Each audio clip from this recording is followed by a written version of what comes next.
시간 함께 말씀을 보겠습니다. 요한복음 5장 1절로 9절 말씀입니다. 요한복음 5장 1절로 9절 말씀을 우리 다 같이 한 목소리로 읽겠습니다. 시작. 그 뒤에 유대 사람이 명절이 되어서 예수께서 예루살렘으로 올라가셨다. 예루살렘에 있는 양의 문 곁에 히브리 말로 베드자다라는 못이 있는데 거기에는 주랑이 5 있었다. 이 주랑 안에는 많은 환자들, 곧 눈먼 사람들과 다리 저는 사람들과 중풍병자들이 누워 있었다. 그들은 물이 움직이기를 기다리고 있었다. 주님의 천사가 때때로 못에 내려와 물을 휘저어 놓는데 물이 움직인 뒤에 맨 먼저 들어가는 사람은 무슨 병에 걸렸든지 나았기 때문이다. 거기에는 38해가 된 병자 한 사람이 있었다. 예수께서 누워있는 그 사람을 보시고 또 이미 오랜 세월을 그렇게 보내고 있는 것을 아시고는 물으셨다. 낫고 싶으냐? 그 병자가 대답하였다. 주님, 물이 움직일 때에 나를 들어서 못에다가 넣어주는 사람이 없습니다. 내가 가는 동안에 남들이 나보다 먼저 못에 들어갑니다. 예수께서 그에게 말씀하셨다. 일어나서 내 자리를 걷어가지고 걸어가거라. 그 사람은 곧 나아서 자리를 걷어가지고 걸어갔다. 그날은 안식일이었다. 아멘. 네, 오늘 이 기록된 말씀 속에서 예수님께서 우리에게 행하신 일이 무엇인지 함께 나누도록 하겠습니다. 5장 1절 말씀에 보면 유대 사람이 명절이 되었다라고 이야기하고 있습니다. 그리고 또 우리나라는 또 우리도 지금 설 명절을 이제 맞이하게 됐죠. 그래서 유대 사람도 명절을 맞이했는데 그래서 예수님께서 예루살렘으로 올라가셨습니다. 이스라엘 사람들은 명절이 되면 예루살렘에 올라가서 하나님께 예배를 드리는 것이 그들의 삶이었습니다. 마치 우리가 명절이 되면 우리를 길러주시고 또 우리를 품어주신 부모님 또 어른들에게 인사를 드리러 가는 것과 마찬가지입니다. 왜냐하면 유대 사람들은 하나님께서 만드신 백성이고 하나님께서 돌보신 백성이기 때문에 이들은 하나님께 예배를 드리러 예루살렘으로 올라갔습니다. 그리고 2절 말씀에 보면 예루살렘에 있는 양의 문 곁에 히브리 말로 베드자다라는 못이 있었습니다. 이 베드자다라는 그 말은 자비라는 뜻인데요. 자비라는 이름을 가지고 있는 연못이 있었고 거기에 하나의 주랑이 있었습니다. 그리고 이 안에는 많은 환자들이 있었다라고 이야기를 하고 있습니다. 지금 우리가 살아가고 있는 삶 안에서도 아픔을 겪고 있는 사람들이 참 많죠. 그리고 아마 이 자리에 있는 우리 청년들도 아니면 또 청년들의 가족도 아픔 때문에 고통당하고 있는 지체들이 아마 있을 것입니다. 이때도 많은 환자들이 이곳 가운데 모여 있었습니다. 그런데 이곳에 모여 있는 이유가 있었습니다. 그 뒤에 말씀을 보면 이 주랑 이 연못 가운데 천사가 내려와서 이 연못물을 움직이게 됩니다. 근데 이게 물이 움직일 때 가장 먼저 그 물에 들어가게 되면 자기가 어떤 병에 걸렸든지 낫게 되는 일이 있었습니다. 이건 하나님께서 베푸신 은혜이죠. 천사를 보내서 아픈 사람을 치료해 주시는 것이 하나님께서 베푸신 은혜였습니다. 그런데 한 사람이 이제 등장하고 있습니다. 5절에 보면 거기에는 38해 동안 병을 앓고 있는 사람이 있었습니다. 그리고 예수님께서 그 사람을 보시니까 참 오랫동안 이렇게 앓고 있었구나라고 얘기하고 있습니다. 그리고 누워있는 것을 보셨다라고 얘기하니까 아마도 중풍병일 가능성이 높습니다. 중풍병이라는 것은 우리 현대의학으로 뇌나 이런 혈관 쪽이 막혀서 마비 증상을 겪는 병을 이야기합니다. 그래서 팔, 다리가 마비가 돼서 쓸 수 없는 과정 가운데 있는 거죠. 그래서 이 사람은 다리가 마비였는지 누워 있었고 일어날 힘이 없었습니다. 이 사람에게는 간절한 소망이 있었습니다. 병에서 낫는 것이었습니다. 그런데 예루살렘에 올라가다 보니 이 베드자라는 연못이 있고 그 연못물이 움직일 때 환자가 들어가면 낫는다라는 것을 보게 됐어요. 그래서 이 사람의 소망은 내가 저 물에 다른 사람들보다 먼저 들어가야겠다라는 소망이 생겼던 것입니다. 낫고 싶었기 때문이죠. 그런 38년 동안 병을 앓고 있는 사람에게 예수님께서 찾아가셔서 물으십니다. 낫고 싶으니? 라고 물어보시죠. 어떻게 하면 마땅한 질문인 것 같습니다. 여러분들이 아픈데 제가 찾아와서 낫고 싶나요? 라고 물어보면 뭘 너무 당연한 걸 물어 이렇게 반응할지도 모르겠습니다. 그런데 예수님께서 이렇게 질문하신 이유가 있습니다. 그 뒤에 이 병자의 대답을 우리 한번 살펴봅시다. 7절 말씀인데요. 우리 7절 말씀은 함께 읽을까요? 네, 함께 읽겠습니다. 시작. 그 병자가 대답하였다. 주님, 물이 움직일 때에 나를 들어서 못에다가 넣어주는 사람이 없습니다. 내가 가는 동안에 남들이 나보다 먼저 못에 들어갑니다. 라고 대답합니다. 아픈 사람에게 너가 낫고 싶으냐? 라고 물어보면 네, 낫고 싶습니다. 라고 대답하는 것이 보통일 것입니다. 그런데 이 환자는 대답이 좀 다릅니다. 저 물이 움직일 때 제가 빨리 들어가고 싶은데 다른 사람이 저보다 빨리 들어갑니다. 그리고 저는 마비 환자여서 제 스스로 들어갈 수 없는데 저를 도와주는 사람도 없습니다. 라고 대답하고 있어요. 저는 이 환자의 마음은 이해가 됩니다. 왜냐하면 그곳에 들어가면 나을 수 있다는 것을 알고 있기 때문에 그래요. 그래서 지금 자기의 간절한 소원은 저 연못물에 빨리 들어가는 것입니다. 근데 저는 이 말씀을 묵상하면서 여러분들과 함께 생각해 봤으면 하는 것이 있습니다. 만약 이 시간 예수님께서 여러분들에게 너는 정말 무엇을 원하니? 라고 물어보면 여러분은 무엇이라고 대답하시겠습니까? 저는 이 예배를 준비하며 예수님이 이 자리에 함께 계심을 믿습니다. 그리고 이 자리에 계신 예수님께서 여러분에게 이 사람에게 찾아오셨던 것처럼 질문하실 거라고 저는 믿습니다. 지금 예수님이 이 자리에 있는 여러분 한 사람 한 사람에게 너는 무엇을 원하느냐? 라고 물어보시면 여러분은 뭐라고 대답하시겠습니까? 그 중에 저의 마음 가운데 생각났던 건 두 가지입니다. 첫 번째, 우리가 살아가고 있는 세상이 너무 불안정하잖아요. 세계 경제도 어렵고 전쟁은 곳곳에서 일어나게 되고 우리의 경제 상황도 어렵고 그로 인해서 사람들은 메말라가고 그래서 관계하는 것도 어렵죠. 친구끼리의 관계도 깨지기 쉽고 그리고 연인 간의 관계도 오래가기 어렵고 가정을 이루는 것도 참 많이 어렵습니다. 지금 결혼을 준비하고 있는 친구들도 내 집 마련하는 것, 아니 그것보다 살 집을 찾는 것조차도 어려운 것이 우리들이 살아가고 있는 모습입니다. 그래서 어떻게 보면 우리가 이렇게 대답할 수 있을 것 같아요. 하나님, 이 어려운 세상에 정말 안정적으로 살고 싶습니다.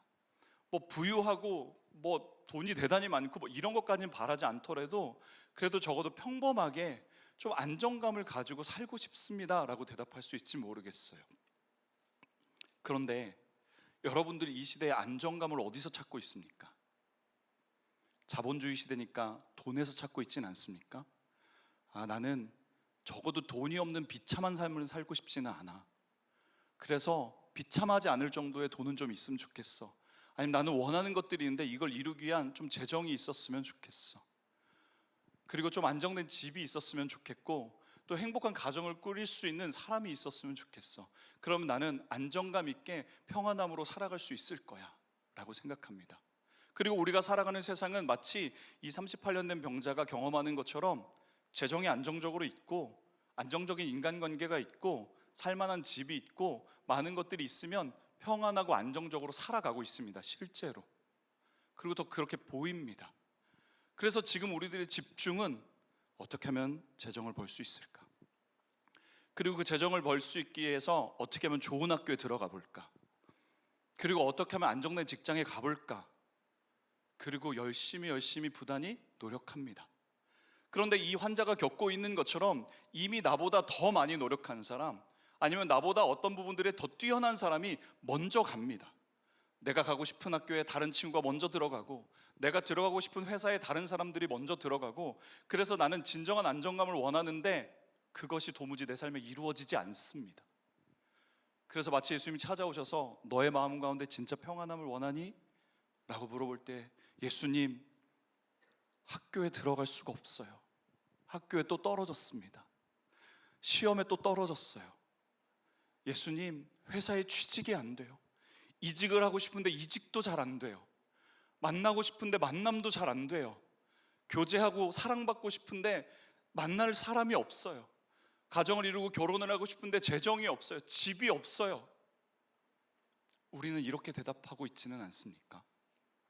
마치 38년 된 환자가 예수님, 저곳에 들어가고 싶은데 다른 사람이 먼저 갑니다. 그리고 저를 도와주는 사람이 없습니다 라고 이야기를 하고 있어요. 물론 그것이 방법이기도 합니다.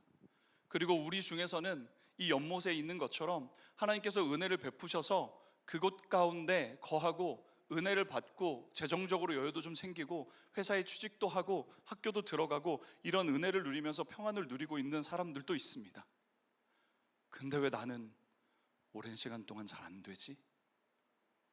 그래서 예수님께서 진짜 평안하길 원하냐라는 그 질문에 이것도 안 되고 저것도 안 된다라는 우리의 현상, 아니면 내가 그걸 이루기 위한 어떤 수단들에 집중되어 있는 것은 아닌지 한번 살펴봤으면 좋겠습니다. 여러분, 어디에서 정말 평안과 안정감을 얻길 원하십니까? 그리고 두 번째 나누고 싶은 건 사랑입니다. 넌 무엇을 정말 원하니? 하나님, 사랑받고 싶습니다. 그리고 사랑을 나누고 싶습니다.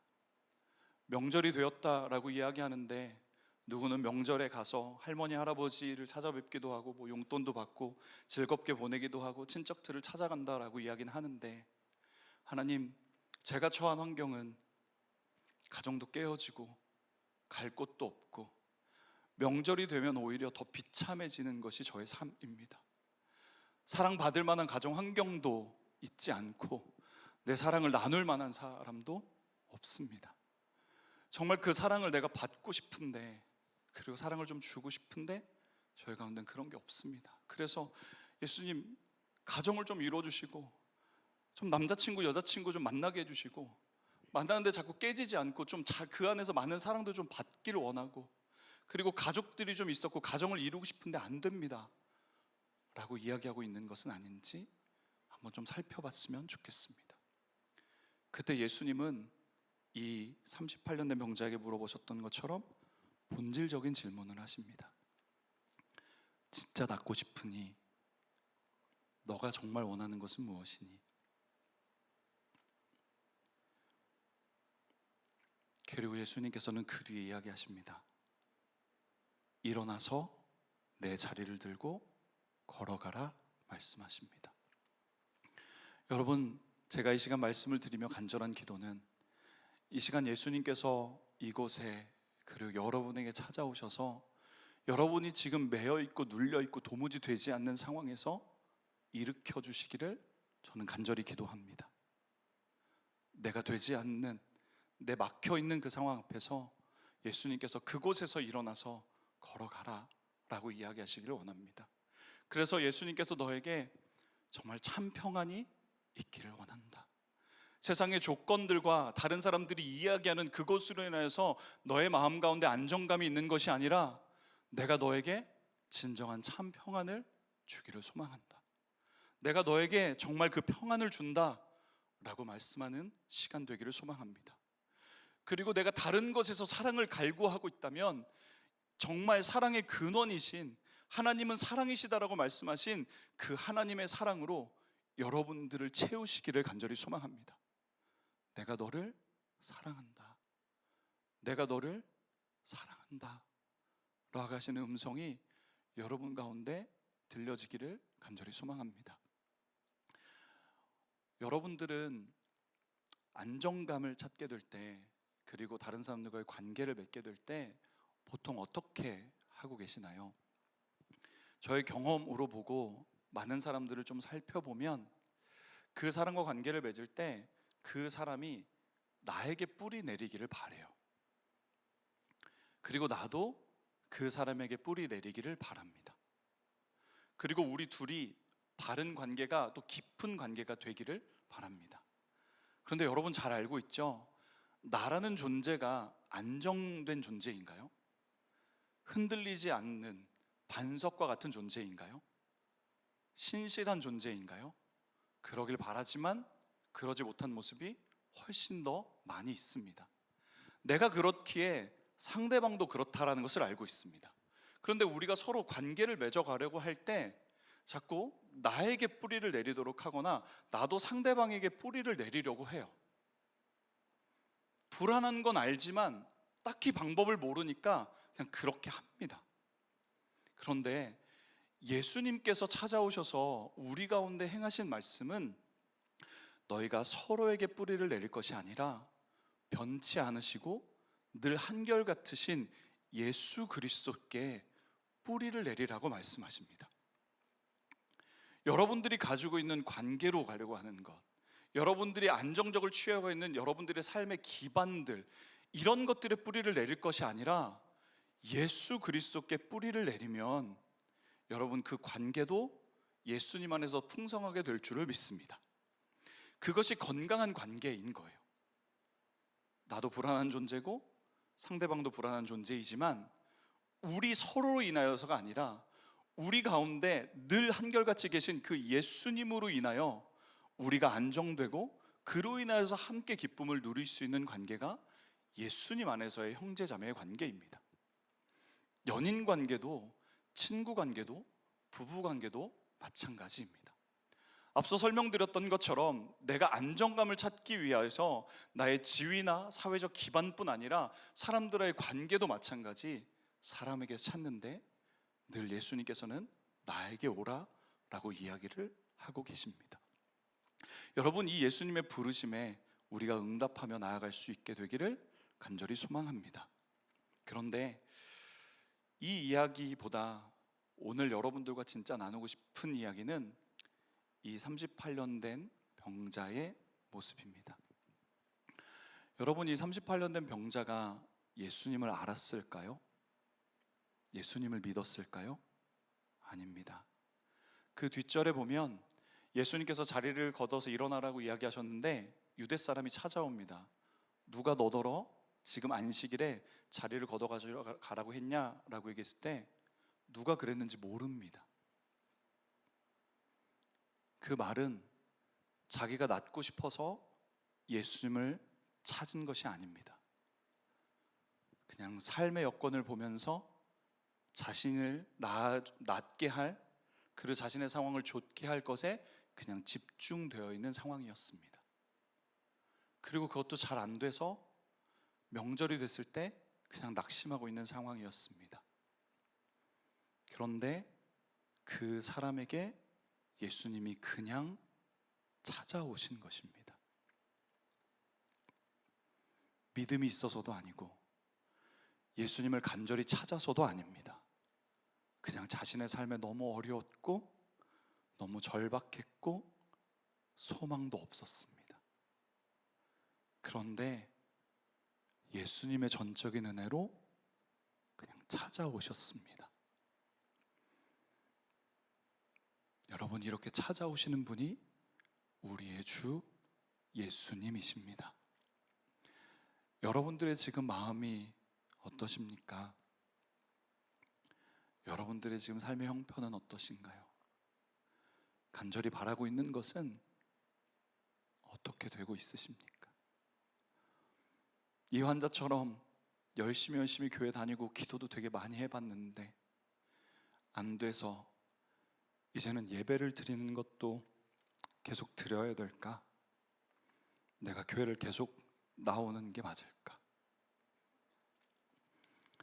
진짜 예수님이 계신 건 맞을까? 혹시 그런 마음이 있지는 않으신가요? 그리고 그 마음 안에는 진짜로 예수님이 나를 찾아와 주시기를, 그리고 못 살겠다라고 이야기는 하지만 진짜 내 안에 살고 싶은, 정말 사람답게 살고 싶은 그 마음을 갖고 계시진 않나요? 여러분, 예수님은 여러분들의 지금 마음, 여러분들의 형편을 다 알고 계시는 분입니다. 그리고 이 자리에 함께 계시고 여러분들을 찾아오십니다. 여러분, 이 시간 우리 찬양하고 기도할 텐데, 이 시간 찬양하고 기도하는 것 가운데, 그리고 이 시간이 아니다 하더라도 여러분들이 한 주간 살아가는 삶에서 찾아오신 예수님으로 인하여 회복될 수 있기를 정말 간절히 기도합니다.